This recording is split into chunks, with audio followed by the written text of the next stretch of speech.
The senator from Kentucky.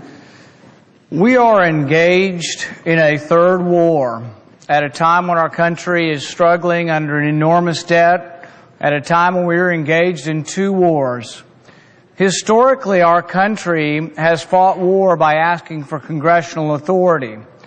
This was true under Iraq. This was true in Afghanistan. The president came to Congress, and there was a vote on a use of force prior to him engaging in force. Now, some say, well, this is no big deal. The president should be able to fight war whenever he wants to fight war. I beg to differ, and our founding fathers beg to differ.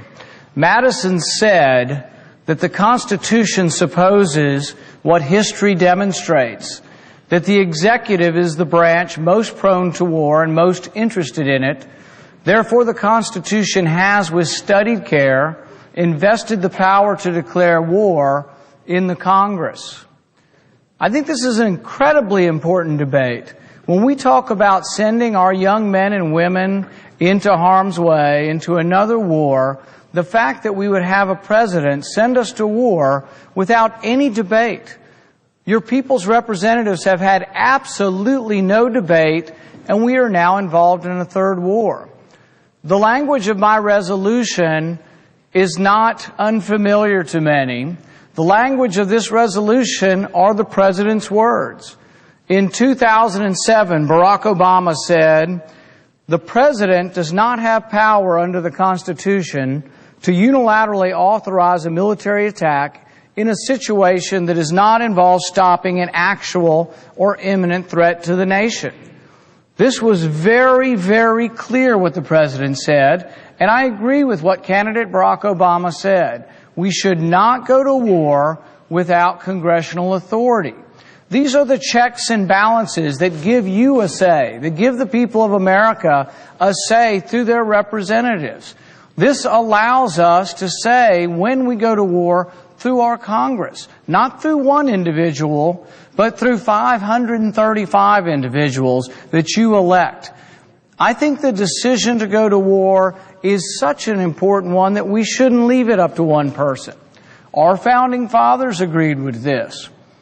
In the 1970s, after Vietnam, we voted on something called the War Powers Act. We did give the president the right to go to war in certain circumstances. These circumstances were, 1, if Congress had declared war; 2, if Congress had authorized use of military force; or 3, if there was imminent danger to our country. I think all of us recognize that. If we were in imminent danger of attack, we would allow the president some latitude, but we would expect very quickly for him to come to Congress and ask for permission. In this instance, even the Secretary of Defense has said that Libya is not in our national interest. There is no threat to our national security, and yet we are now involved in a third war. We've already spent $600 million in the first 3 days of this war. There has been no constitutional authority given to the president to be committing troops to this war. This is such an important constitutional principle that while I'm new here in the Senate, I am appalled that the Senate has abdicated their responsibility. The Senate has chosen not to act and to allow this power to gravitate to the president. I think that the precedent for allowing a president to continue to act or to initiate war without congressional review, without congressional votes, without the representatives of the people having any say, is a real problem. There was an article this morning in the Washington Times by General Mark Kimmett. In that, he says that there is a climate of cognitive dissonance surrounding the discussion as military objectives seem detached from U.S. policy, the lack of connectivity between the use of force and campaign objectives, the subordination of the military to a non-decisive purpose turns decades of policy on the use of force on its head. This is from General Kimmett this morning. Vital national interests are not threatened, nor have sanctions failed or diplomacy been exhausted. We are putting the lives of our troops at risk in a non-decisive role for a mission that does not meet the threshold of a vital or national interest. This is General Kimmett goes on further. For a military carrying the burden of 3 wars on its back for the foreseeable future, a policy of more frequent intervention and suboptimal use of force as an instrument of diplomacy is a mistake. I come from a state, Kentucky, that has 2 military bases. I see our young men and women going to war, and I worry about their families and themselves engaged in 2 wars. Some of these young men and women have been going to war for 10 years now. And the president now is going to engage us in a 3rd war without any consultation, without any voting in Congress, and without any congressional authority. I think this is a very serious breach of our Constitution. It is something that we should not let happen lightly. It is something that we should object strenuously to, and that we should force a debate in this body. Many debates historically have happened here, many important debates. And what's happening now is we are abdicating our duty and allowing this to be made unilaterally by one individual. I think it's a mistake, I think it's a travesty, and I think it should end. There have been some questions about who these people are that we will be supporting in this new war. I think there's no question that Gaddafi is a tyrant, an autocrat, and someone that freedom-loving people would despise. However, do we know who the rebels are?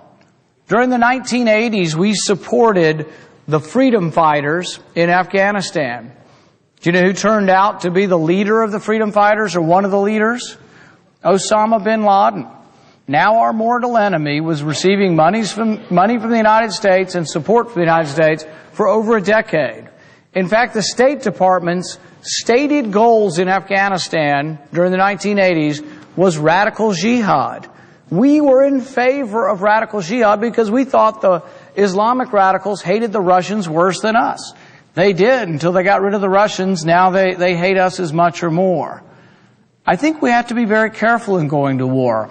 I told my constituents when I ran for office that the most important vote I would ever take would be on sending their men and women, the boys and girls, the young men and women in my state or anywhere across the United States to war. To me, it's an amazing thing that we would do this so lightly without any consideration by this august body, to send our young men and women to war without any congressional approval. There have been some reports in the media about possible ties of Al-Qaeda to the rebels.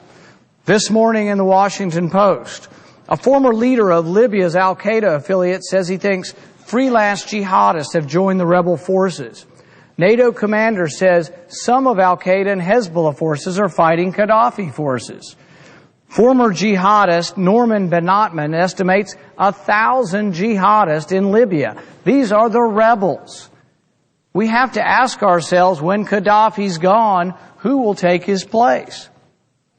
A 2007 West Point study showed that 19% of foreign Al-Qaeda fighters in Afghanistan hail from Libya. Libya has been supplying the second leading amount of jihadists to the war in Afghanistan. Interestingly, where do these fighters go? Do the fighters come back to Libya to haunt us? When Gaddafi is gone, will we now have an Al-Qaeda-supported government in Libya? But I think most importantly are not the practical aspects of going to war, it's that we didn't follow the Constitution in going to war, and we should have. The Constitution says very clearly that the power to declare war is a power that was given to Congress and not to the President. James Madison in the Federalist Papers was very explicit that this was a power given to Congress and not to the President. The President's own words are incredibly important here. The hypocrisy is amazing. In 2007, the President said, any president does not have the power under the Constitution to unilaterally authorize a military attack in a situation that does not involve stopping an actual or imminent threat to the nation. And yet here we have a president cavalierly taking us to war. He seems to have had a lot of time to talk to people. He talked to the Arab League. They had time to get together and vote on it. He talked to the UN. They had time to get together and vote on it. But he had utter disregard and contempt for the most important body in the United States that represents the people, the U.S. Congress. Utter contempt. He's gone to NATO. He's gone to our allies. He's gone to the UN. He's gone to the Arab League. But he has not had one single minute of debate in Congress. To add insult to injury, he chose to go to war while in Brazil, while Congress was not even in session.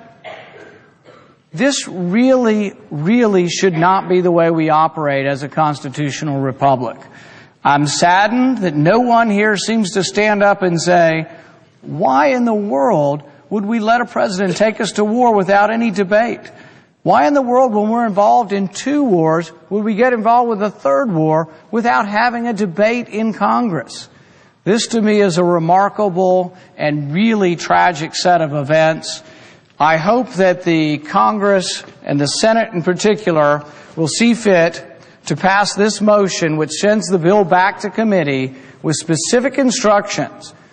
The specific instructions are the President's words, and I'll be more than interested to see whether his supporters here in the Senate will support the candidate Barack Obama or now the hypocritical version that has become our president.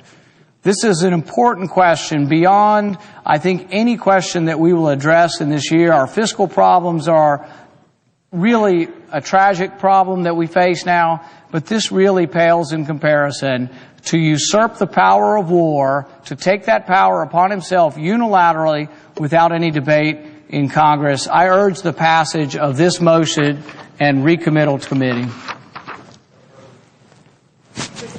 Senator from Illinois. Madam President, in response to the gentleman